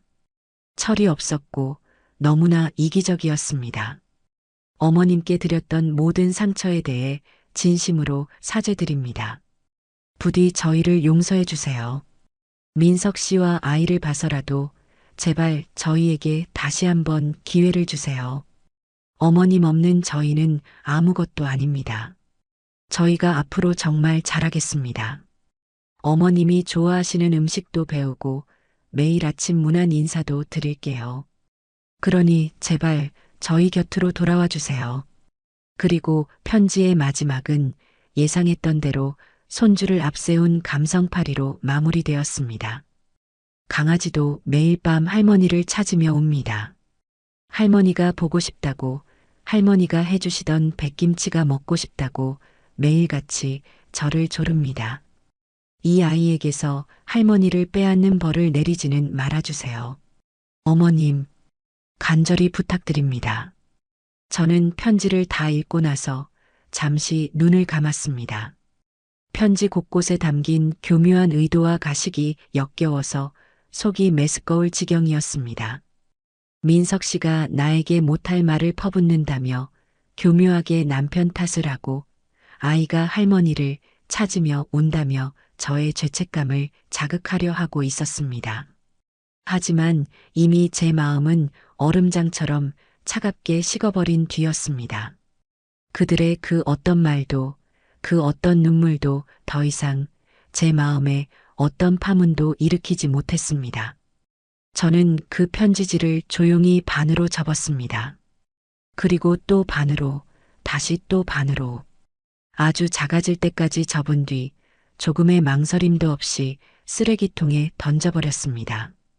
손주가 그렸다는 그림도 마찬가지였습니다. 미안하지만 저는 더 이상 그들의 그 어떤 것과도 엮이고 싶지 않았습니다. 그것으로 끝일 줄 알았는데 그들은 포기하지 않았습니다. 며칠 뒤 동생에게서 다급한 목소리로 전화가 걸려왔습니다. 언니, 큰일 났어. 민석이랑 그 애가 우리 집까지 찾아왔어. 뭐라고? 내가 언니 주소 모른다고, 연락처도 바꿨다고 아무리 말해도 믿지를 않아. 당장 언니 사는 곳대라고, 안 그러면 여기서 한 발짝도 안 움직이겠다고 버티고 서서 소리를 지르는데 동네 사람들 다 쳐다보고 아주 미치겠어. 동생의 목소리는 공포와 분노로 떨리고 있었습니다. 제 가슴 속에서 무언가 끓어오르는 것을 느꼈습니다. 나를 괴롭히는 것을 넘어 이제는 내 소중한 동생까지 위협하고 있다는 사실에 참을 수 없는 분노가 치밀었습니다. 그들의 행동은 이제 애원을 넘어선 명백한 폭력이자 협박이었습니다. 저는 동생에게 단호하게 말했습니다. 일단 문 잠그고 절대 열어주지 마. 내가 지금 바로 해결할게. 걱정 말고 기다리고 있어. 전화를 끄는 저는 잠시 생각에 잠겼습니다. 감정적으로 대응해서는 안 됐습니다. 이럴 때일수록 더 이성적이고 더 차가워져야 했습니다. 저는 인터넷을 검색해 신뢰할 만한 변호사 사무실의 연락처를 찾아냈습니다. 그리고 망설임 없이 전화를 걸었습니다. 네, 변호사님. 상담 좀 부탁드립니다. 저는 변호사에게 그동안 있었던 모든 일을 차분하게 설명했습니다. 며느리가 제 번호를 차단했던 일부터 제가 집을 팔고 연락을 끊게 된 과정, 그리고 지금 제 동생의 집 앞에서 벌어지고 있는 일까지 모든 이야기를 들은 변호사는 침착한 목소리로 말했습니다. 어머님, 그동안 마음고생이 정말 심하셨겠습니다. 지금 아드님과 며느님의 행동은 단순히 가족 간의 갈등을 넘어 스토킹 행위로 볼 수 있는 소지가 충분합니다. 명백한 괴롭힘이고요. 그럼 제가 어떻게 하면 좋을까요, 변호사님? 우선 내용 증명을 보내는 것이 좋겠습니다. 변호사 명의로 더 이상 어머님 본인과 그 가족에게 어떠한 형태로든 연락하거나 접근할 경우 접근금지 가처분 신청은 물론이고 스토킹 처벌법에 따라 형사 고소를 진행할 것이라는 강력한 경고의 메시지를 보내는 겁니다. 대부분의 경우 법적인 조치가 들어갈 수 있다는 사실을 인지하는 것만으로도 행동을 멈추게 됩니다. 네, 그렇게 해주세요. 제가 할 수 있는 가장 강력하고 가장 확실한 방법으로 처리해 주십시오. 비용은 얼마가 들든 상관없습니다. 변호사와의 통화를 마치고 나니 오히려 마음이 평온해졌습니다. 이제 이 지긋지긋한 감정 싸움은 끝났습니다. 앞으로 그들과 저 사이에는 차가운 법이라는 벽이 세워지게 될 것이었어요. 제가 직접 나서서 싸울 필요도 그들의 목소리를 들을 필요도 없었습니다. 저는 동생에게 다시 전화를 걸어 변호사와 통화한 내용을 알려주었습니다. 동생은 그제야 안도의 한숨을 내쉬었죠. 언니, 정말 잘 생각했어. 이제 아주 징글징글하다. 미안하다. 나 때문에 고생하게 해서. 그런 소리 마. 언니가 행복한 게 나한테는 제일 중요해. 그날 이후 정말 마법처럼 모든 소음이 끊겼습니다. 변호사를 통해 발송된 차가운 경고장은 그들에게 아주 효과적이었던 모양입니다. 더 이상 동생에게도 다른 친척들에게도 연락이 오지 않았습니다. 그들은 깨달았을 겁니다. 제가 더 이상 감정의 호소에서 돌려세울 수 있는 과거의 엄마가 아니라는 것을요. 저는 비로소 완벽한 자유를 얻었습니다. 닿지 않을 메아리를 외치던 그들의 목소리는 이제 제 세상에 존재하지 않았습니다. 저는 창가에 앉아 다시 새하얀 캔버스를 이젤 위에 올려놓았습니다. 이번에는 무엇을 그릴지 명확했습니다. 눈부신 햇살 아래 온갖 들꽃이 만발한 제주도의 아름다운 언덕을 그릴 것이었습니다. 제 새로운 삶처럼 밝고 따뜻하고 희망으로 가득 찬 그림을요. 법이라는 차가운 벽이 세워진 이후 제 세상은 거짓말처럼 고요해졌습니다. 더 이상 저를 흔들려는 어떤 시도도 저를 시험에 들게 하는 어떤 목소리도 들려오지 않았죠. 저는 비로소 온전한 평화를 누리며 저만의 일상에 집중할 수 있었습니다. 그림을 그리고 친구들을 만나고 바다를 보며 산책하는 소박하지만 충만한 하루하루가 이어졌어요. 그들의 세상에서 어떤 폭풍이 휘몰아치고 있는지 저는 굳이 알려고 하지 않았습니다. 그것은 이제 저와는 상관없는 다른 행성의 이야기일 뿐이었으니까요. 하지만 제가 굳이 알려 하지 않아도 소식은 바람결을 타고 제게로 흘러들어왔습니다. 물론 그 소식을 전해주는 창구는 언제나 제 여동생이었죠. 어느 늦은 오후 동생에게서 전화가 걸려왔습니다. 그 목소리는 착잡함과 시원함이 뒤섞인 아주 복잡한 감정을 담고 있었습니다. 언니, 소식 들었어? 무슨 소식? 민석이네 말이야. 결국 그 아파트 팔았대. 저는 잠시 붓을 든 손을 허공에 멈췄습니다. 그 아파트, 제 평생의 노후자금 상당 부분이 녹아 들어간 곳. 며느리 지혜가 자신의 성처럼 여기며 제가 싸들고 간 김치 냄새 하나 배는 것조차 용납하지 못했던 바로 그곳이었습니다. 팔았구나. 제 목소리는 생각보다 담담하게 나왔습니다. 동생이 말을 이었습니다. 응. 그런데 웃기지도 않아. 그동안 대출 이자도 겨우겨우 내고 있었나 봐. 언니가 주던 돈이 끊기니까 바로 감당이 안 됐던 거지. 집값은 그새 또 떨어져서 팔아도 대출금이랑 그동안 밀린 카드값 갚고 나니 손에 쥐는 돈도 거의 없었다나 봐. 그래서 결국 어디 변두리에 있는 낡은 빌라 월세로 쫓겨나듯 이사 갔다고 하더라고. 친척들한테 들었어. 저는 눈을 감고 그 풍경을 상상했습니다. 넓고 깨끗한 한강이 내려다 보이는 고급 아파트에서 퀴퀴한 냄새가 나는 좁고 어두운 빌라로 햇살 대신 옆 건물의 시멘트 벽이 창문을 가리고 층간 소음 때문에 밤낮으로 스트레스를 받는 그런 곳.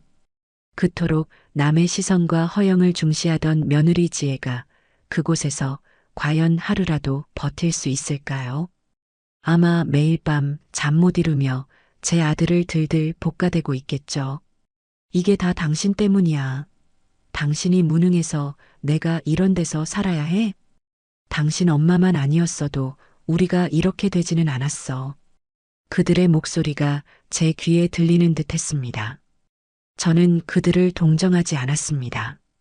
그들은 단 한 번도 자신들의 힘으로 무언가를 이루어 본 적이 없었으니까요. 부모의 헌신을 당연한 권리로 여기고 그것을 발판 삼아 자신들의 허영을 채우기에만 급급했죠. 그 발판이 사라지자 그들은 서 있는 방법조차 모르는 어린아이처럼 비틀거리다 결국 넘어지고 만 것입니다. 그것은 비극이 아니라 너무나도 당연한 인과응보였습니다. 잘 됐네. 이제 자기들 발로 서는 법을 배울 기회라도 얻었으니. 제 차가운 대답에 동생은 잠시 말을 잃었다가 곧이어 한숨과 함께 말했습니다. 언니 말이 맞아. 그런데 그게 끝이 아니야. 둘이 이혼했대. 이번에는 정말로 놀랐습니다. 아무리 그들의 관계가 모래성 같았다고는 하지만 이토록 빨리 무너져 내릴 줄은 몰랐습니다. 지혜가 먼저 이혼하자고 했다더라고. 이런 무능력한 남자랑은 단 하루도 더 못 살겠다고. 위자료고 뭐고 다 필요 없으니 아이만 데리고 나가겠다고 했대. 민석이 앞으로 남은 빚이 얼마인 줄 뻔히 아니까 재산 분할해봤자 자기만 손해라는 계산이 바로 섰던 거지. 아주 영악한 애야 끝까지. 저는 머리를 한 대 얻어맞은 듯한 충격을 받았습니다. 제 아들 민석이 착하지만 우유부단했고 강하지 못했지만 그래도 심성은 고왔던 내 아들. 그 아이가 이제는 사랑하는 아내와 자식에게까지 버림받고 홀로 빚더미에 올라앉게 된 것입니다. 물론 그 아이의 잘못이 크다는 것을 압니다. 아내의 무례를 방관하고 제 어미의 상처를 외면했던 비겁함의 대가였죠. 하지만 어미의 마음이라는 것이 참으로 간사해서 그 순간만큼은 가슴 한구석이 아릿하게 저려왔습니다. 그래서 민석이는 지금 어떻게 지낸다고 하니? 말도 마. 거의 폐인처럼 지낸다더라고. 회사도 겨우 다니고 퇴근하면 매일 술만 마신대. 주변 사람들한테 전화해서 내가 뭘 그렇게 잘못했냐, 지혜가 어떻게 나한테 이럴 수 있냐 면서 하소연만 하고 다닌다나 봐. 아직도 자기가 왜 이렇게 됐는지, 문제의 본질이 뭔지 전혀 깨닫지 못하고 있는 거지. 그 말을 듣는 순간 제 아들에 대한 마지막 남은 연민의 감정마저도 차갑게 식어버렸습니다. 그는 여전히 남 탓만 하고 있었습니다. 아내 탓, 그리고 아마도 속으로는 제 탓을 하고 있겠죠.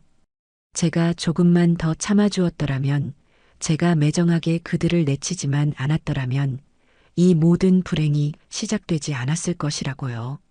저는 깨달았습니다. 제가 만약 그 순간 마음이 약해져서 아들에게 돌아간다면 그 아이는 결코 변하지 않을 것이라는 사실을요. 저는 다시 그들의 현금 지급기이자 감정 쓰레기통이 될 것이고 아들은 잠시 고개를 숙였다가 이내 예전의 모습으로 돌아갈 것입니다. 그것은 아들을 위하는 길이 아니었어요. 오히려 아들을 영원히 책임감 없는 어린아이로 머물게 하는 가장 잔인한 독이 될 터였습니다.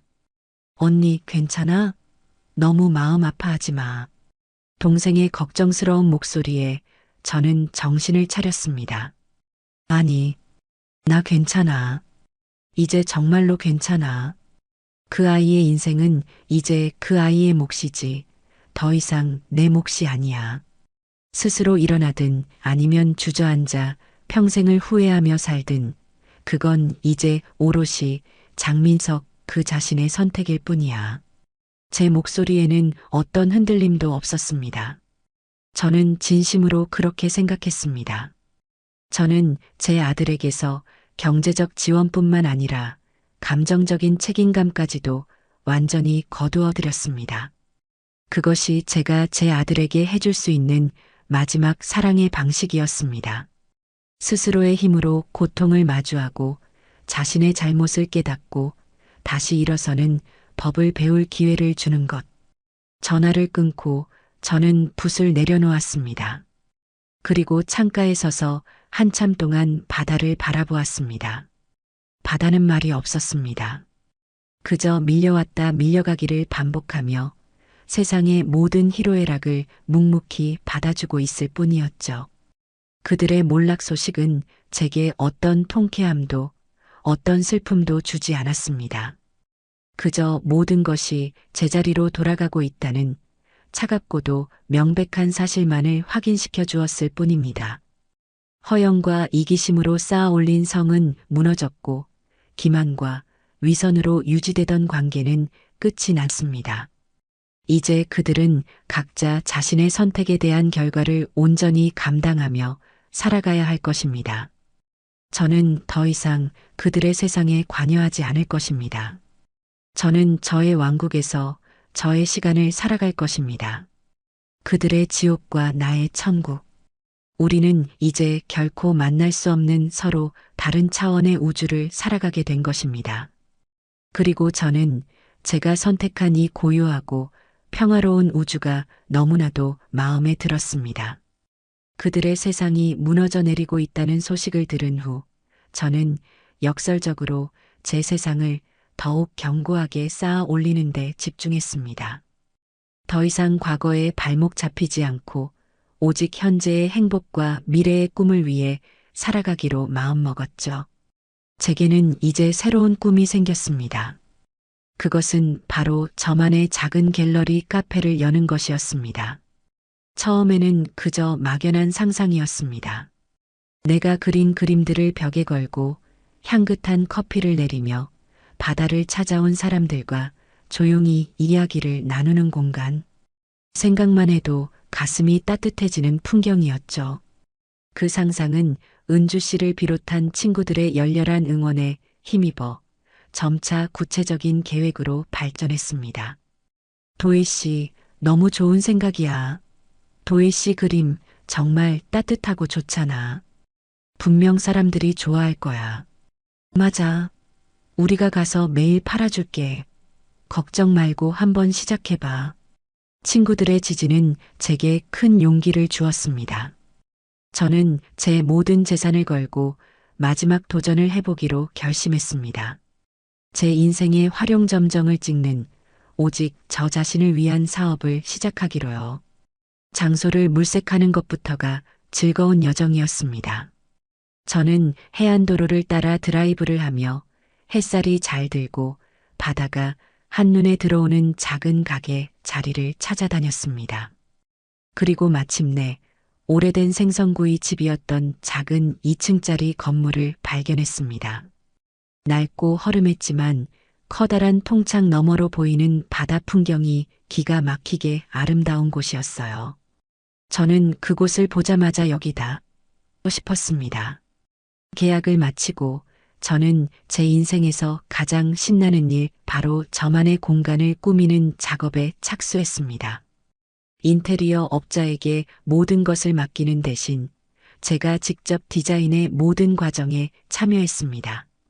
벽은 따뜻한 느낌을 주는 하얀색으로 칠하고 바닥은 온기가 느껴지는 원목으로 깔았어요. 테이블과 의자도 모두 제 취향에 맞는 것들로 하나하나 골랐습니다. 카페의 이름은 카페 도희라고 지었습니다. 제 이름 석자를 당당히 내건 저의 분신과도 같은 공간이라는 의미였죠. 가장 심혈을 기울인 것은 벽에 걸 그림들이었습니다. 저는 그동안 그렸던 그림 중에서 가장 마음에 드는 작품들을 골랐습니다. 동해의 새벽을 담은 푸른 그림, 제주도의 들꽃이 만발한 화사한 그림, 그리고 친구들과 함께 웃고 있는 모습을 그린 따뜻한 그림까지. 제 그림들이 하나씩 벽에 걸릴 때마다 텅 비어 있던 공간은 점차 저의 이야기와 온기로 채워져 갔습니다. 몇 달간의 준비 끝에 마침내 카페 도희가 문을 여는 날이 되었습니다. 저는 조금 떨렸지만 그보다 더 큰 설렘을 느꼈습니다. 은주 씨와 친구들은 아침 일찍부터 찾아와 자기 일처럼 발벗고 나서서 도와주었습니다. 우리는 함께 커피를 내리고 각 구운 빵을 진열하며 손님 맞을 준비를 했어요. 첫 손님은 동네 주민들이었습니다. 호기심 어린 눈으로 카페에 들어선 그들은 따뜻한 분위기와 벽에 걸린 그림들을 보며 감탄했습니다. 어머, 사장님이 직접 그리신 거예요? 그림이 너무 좋네요. 커피 향도 좋고 바다도 보이고 이제 여기 우리 동네 아지트 되겠네. 사람들의 칭찬에 저는 그동안의 고생이 눈 녹듯 사라지는 것을 느꼈습니다. 카페는 금세 입소문이 나기 시작했습니다. 관광객들뿐만 아니라 저처럼 조용한 휴식을 찾아온 사람들이 하나둘 제 카페를 찾아주었죠. 저는 손님들과 그림에 대한 이야기를 나누고 때로는 그들의 인생 이야기를 들어주며 하루하루를 충실하게 보냈습니다. 돈을 버는 것 이상의 보람과 기쁨이 있었습니다. 저는 더 이상 누군가의 엄마, 누군가의 아내가 아닌 카페, 도희의 사장님, 그리고 화가 김도희로 살아가고 있었습니다. 그러던 어느 날 제 삶에 또 다른 새로운 인연이 찾아왔습니다. 거의 매일 같은 시간 창가 자리에 앉아 조용히 책을 읽다 가던 중년의 신사분이 계셨습니다. 늘 깔끔한 셔츠 차림에 온화한 미소를 띤 그분은 제게 깊은 인상을 남겼죠. 하루는 제가 용기를 내어 그분에게 말을 걸었습니다. 매일 와주시네요. 저희 카페 커피가 입에 맞으시나 봐요. 그분은 책에서 눈을 떼고 저를 보며 부드럽게 미소 지었습니다. 커피도 좋지만 사실은 이 카페의 그림들이 좋아서 옵니다. 사장님의 그림을 보고 있으면 마음이 참 편안해집니다. 그것이 시작이었습니다. 우리는 자연스럽게 대화를 나누게 되었고 그가 아내와 사별한 뒤 혼자서 글을 쓰는 전직 대학 교수라는 것을 알게 되었습니다. 우리는 책과 그림, 음악에 대한 이야기를 나누며 금세 가까워졌습니다. 그는 저를 사장님이 아닌 도희 작가님이라고 불러주었고 저는 그를 선생님이라고 불렀습니다. 우리의 만남은 카페 안에서 그치지 않았습니다. 함께 가까운 미술관에 가기도 하고 조용한 식당에서 저녁을 먹으며 서로의 살아온 이야기를 나누기도 했죠. 그는 저의 지난 상처들을 억지로 들추려 하지 않았고 그저 묵묵히 제 이야기를 들어주며 공감해 주었습니다. 그의 곁에 있으면 저는 아주 오랫동안 잊고 살았던 여성으로서의 제 모습을 되찾는 기분이 들었습니다. 그것은 젊은 날의 불같은 사랑과는 다른 아주 잔잔하고 따뜻한 온기를 가진 감정이었습니다. 그러던 어느 날 문득 아무 잘못 없는 제 손주의 얼굴이 떠올랐습니다. 그 아이는 지금쯤 어떻게 지내고 있을까? 엄마와 아빠가 헤어지고 환경이 바뀌면서 상처를 받지는 않았을까? 마음 한구석이 아려왔습니다. 저는 그 아이와 다시 만나거나 그들의 삶에 개입할 생각은 추호도 없었습니다. 하지만 아이의 미래를 위한 최소한의 도리는 하고 싶었어요. 저는 다시 한번 변호사에게 연락했습니다. 그리고 제 재산의 일부를 떼어 손주를 위한 교육보험 신탁을 만들고 싶다고 말했습니다. 단 조건이 있었죠.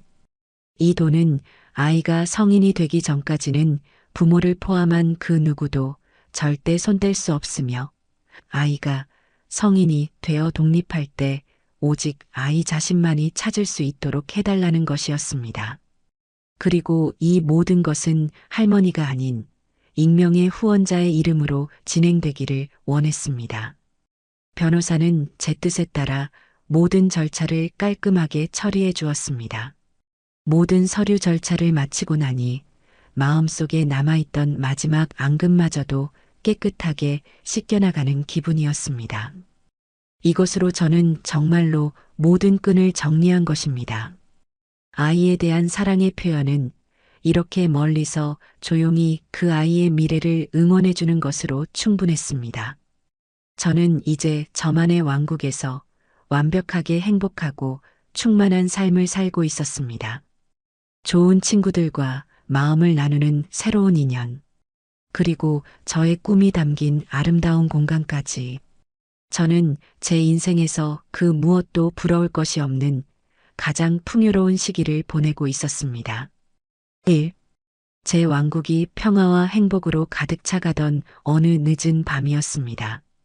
카페 문을 닫고 그날의 수입을 정리하고 있는데 제 휴대폰이 조용히 울렸습니다. 모르는 번호였습니다. 보통은 받지 않지만 그날은 왜인지 모르게 전화를 받아야 할 것 같은 기분이 들었어요. 저는 무심코 통화 버튼을 눌렀습니다. 여보세요. 수화기 너머에서는 한동안 아무런 소리도 들리지 않았습니다. 그저 거친 숨소리만이 희미하게 들려올 뿐이었죠. 제가 다시 한번 여보세요? 라고 묻는 순간 귀에 익은 그러나 너무나도 낯설게 변해버린 목소리가 들려왔습니다. 엄마, 제 아들 민석이었습니다. 그 한마디에 저는 온몸이 얼어붙는 것 같았습니다. 목소리는 술에 잔뜩 취해 있었고 깊은 절망과 후회가 뒤섞여 있었습니다. 엄마 잘못했어요. 제가 정말 잘못했어요. 아들은 흐느끼고 있었습니다. 어린아이처럼 서럽게 울고 있었어요.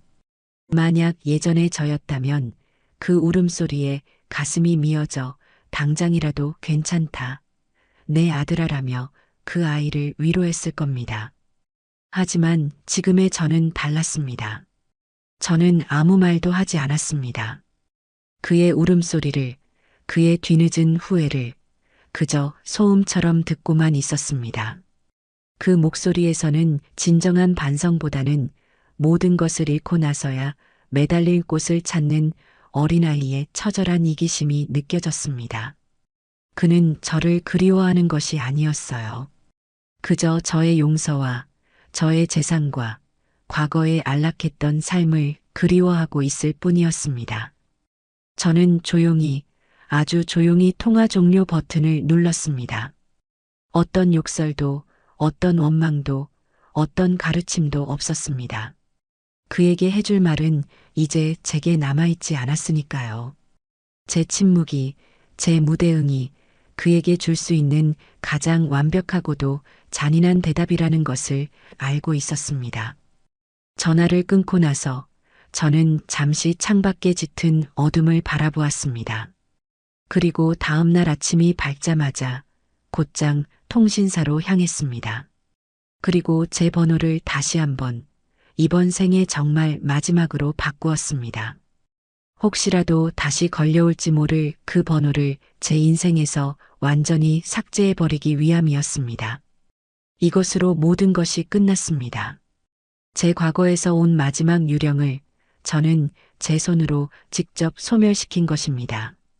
얼마 뒤 동생에게서 마지막 소식이 들려왔습니다. 전 며느리 지혜는 아이를 친정에 맡겨두고 재혼 상대를 찾으러 다니지만 이혼녀라는 꼬리표와 변해버린 외모 때문에 쉽지 않다고 했습니다. 제 아들 민석이는 여전히 술에 의지하며 무기력한 하루하루를 보내고 있다고 했어요. 스스로의 잘못을 곱씹으며 후회의 늪에서 허우적거리고 있다고. 저는 그 소식을 담담하게 들었습니다. 그리고 마음속으로 그들을 위해 아주 짧은 기도를 했습니다. 부디 스스로의 힘으로 그 지옥에서 빠져나오기를, 더 이상 남 탓을 하지 않고 자신의 삶을 책임지는 어른으로 다시 태어나기를, 그것이 제가 그들에게 베풀 수 있는 마지막 자비였습니다. 시간이 흘러 어느덧 계절이 몇 번이나 바뀌었습니다. 제 카페는 이제 그 도시의 작은 명소가 되었고, 제 그림들은 조금씩 사람들에게 알려지기 시작했습니다. 저와 선생님의 관계는 더욱 깊어져 이제는 서로에게 없어서는 안 될 가장 소중한 말벗이자 동반자가 되었습니다. 어느 아름다운 가을날 저녁이었습니다. 저는 선생님과 함께 카페 테라스에 앉아 붉게 물들어가는 노을을 바라보고 있었습니다. 카페 안에서는 은주 씨와 친구들의 즐거운 웃음소리가 흘러나왔고, 공기 중에는 제가 직접 내린 커피의 향긋한 내음이 감돌았죠. 선생님이 따뜻한 미소로 저를 바라보며 와인 잔을 들어 올렸습니다. 도희 작가님의 새로운 삶과 눈부신 행복을 위하여. 저도 미소와 함께 잔을 마주쳤습니다. 그리고 우리의 평화로운 오늘을 위하여. 쨍 하고 맑은 소리를 내며 부딪히는 와인 잔 너머로 세상에서 가장 아름다운 노을이 장엄하게 펼쳐지고 있었습니다. 저는 그 순간 깨달았습니다. 진정한 행복은 누군가에게서 얻는 것이 아니라 온전히 나 자신으로 살아갈 때 비로소 찾아온다는 것을요. 저는 수십 년간 잃어버렸던 제 인생의 주도권을 되찾았고, 그 과정에서 얻은 상처들은 이제 아름다운 가림이 되어 제 곁에 남아 있었습니다. 저는 와인 한 모금을 입에 머금었습니다. 아주 달고 향기로웠습니다. 지긋지긋했던 과거는 저 멀리 노을 속으로 완전히 사라져가고 있었습니다. 제게 남은 것은 오직 사랑하는 사람들과 저의 꿈이 담긴 이 공간, 그리고 완벽한 자유와 평화뿐이었습니다. 저는 이보다 더 행복할 수 없었습니다. 네, 저는 제 인생에서 완벽하게 승리한 것입니다.